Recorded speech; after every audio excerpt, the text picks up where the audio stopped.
এটা হচ্ছে Bidyanondo plastic exchange store. ভাই আসসালামু আলাইকুম। ভাইয়ের নামটা জানো কি? এমডি সিফাত। এমডি সিফাত ভাই কি এই প্রতিষ্ঠানে আছেন? হ্যাঁ। আচ্ছা, যেখানে আপনাদের উপরে লেখা আছে প্লাস্টিক এক্সচেঞ্জ স্টোর, মানে আপনারা সব ধরনের প্লাস্টিক নিয়ে কি দেন? আপনার যদি শুধু পর্যটক হয়, পর্যটকের জন্য আপনার 3টা যদি খালি প্লাস্টিকের বোতল জমা দেয়, তারপর গেমস খেলবে, গেমস খেলে যেটা পায় সেটা উপহার হিসেবে এখান থেকে দেওয়া হয়।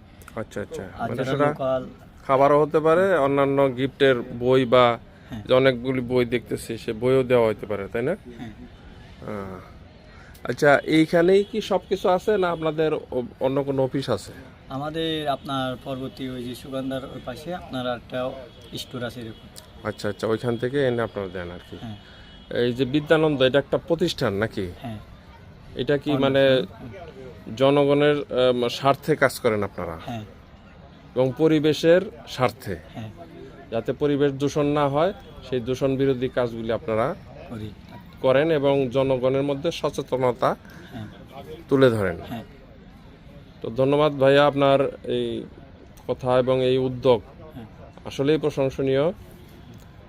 আমরা আশা করি আমরা আপনাদের মাধ্যমে বাংলাদেশের সবাই এরকম সচেতন হয়ে যায় এবং প্লাস্টিক ব্যবহারে আমরা নিয়ন্ত্রণ করি এবং পরিবেশ যাতে দূষণ না হয় সেদিকে আমরা খেয়াল রাখি। অবশ্যই। তো ঠিক আছে, ধন্যবাদ ভাইয়া। ধন্যবাদ। আসসালামু আলাইকুম। ওয়ালাইকুম আসসালাম।